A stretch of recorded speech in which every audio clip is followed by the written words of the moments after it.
بسم الله الرحمن الرحيم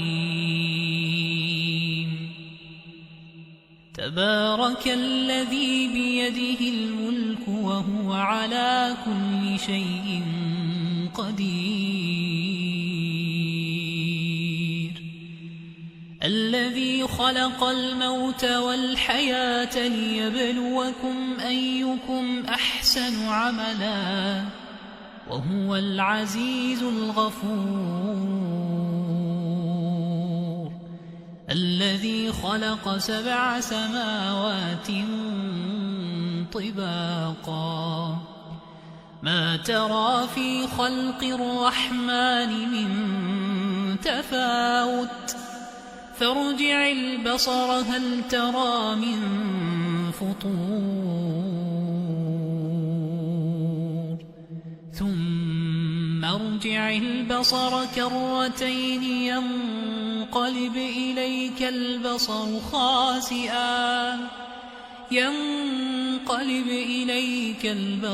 خاسئا وهو حسير ولقد زينا السماء الدنيا بمصابيح وجعلناها رجوما للشياطين وأعتدنا لهم عذاب السعير وللذين كفروا بربهم عذاب جهنم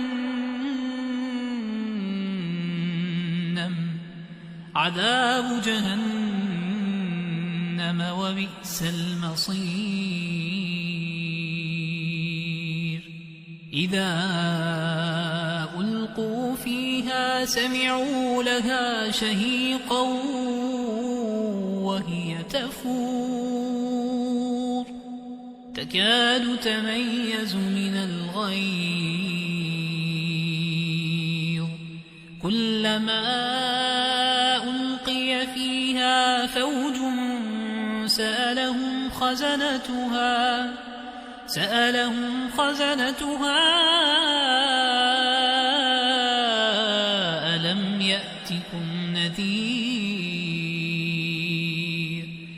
قالوا بلى قد جاءنا نذير فكذبنا وقلنا ما نزل الله من شيء إن أنتم إلا في ضلال كبير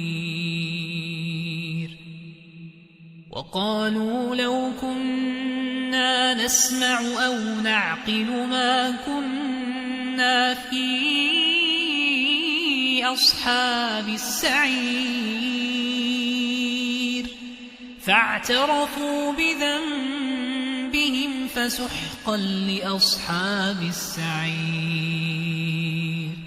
إن الذين يخشون ربهم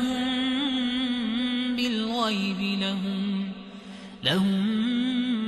مغفرة وأجر كبير وأسروا قولكم أو اجهروا به إنه عليم بذات الصدور ألا يعلم من خلق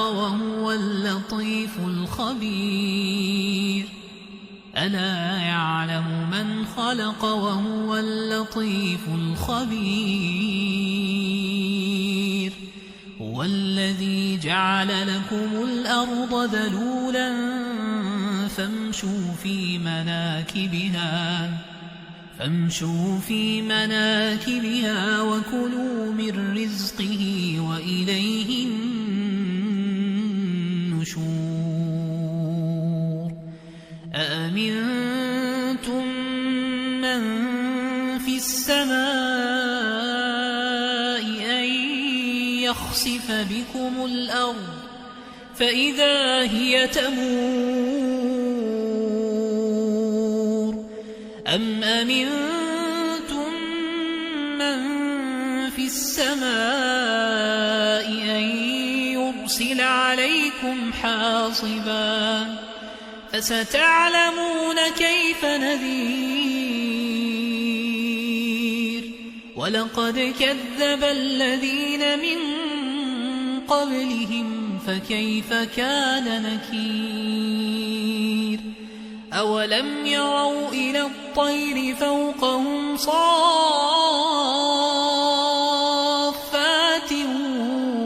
ويقبض ما يمسكهن إلا الرحمن إنه بكل شيء بصير أمن هذا الذي هو جند لكم ينصركم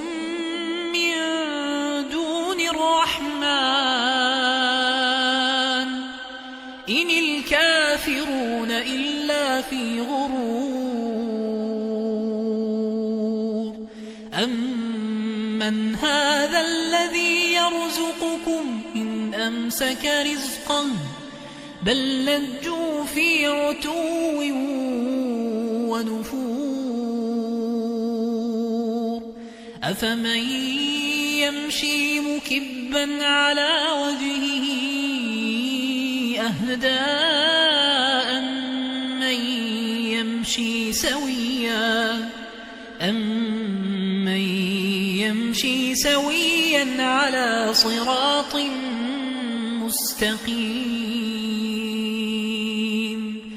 قل هو الذي أنشأكم وجعل لكم السمع والأبصار والأفئدة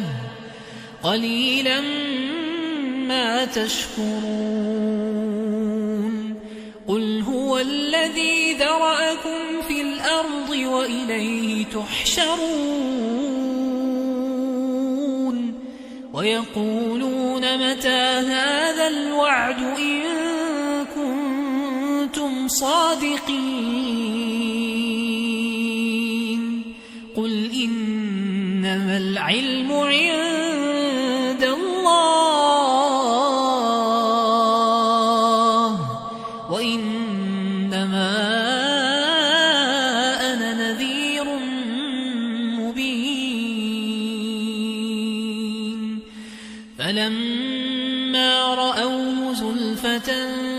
سيئت وجوه الذين كفروا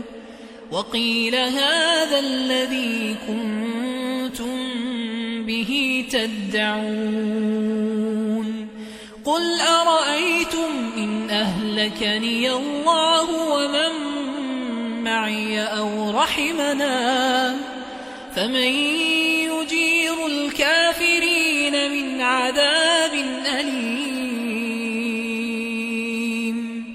فمن يجير الكافرين من عذاب أليم قل هو الرحمن آمنا به وعليه توكلنا فستعلمون من هو في ضلال مبين قل أرأيتم إن أصبح ماؤكم غورا فمن يأتيكم بماء معين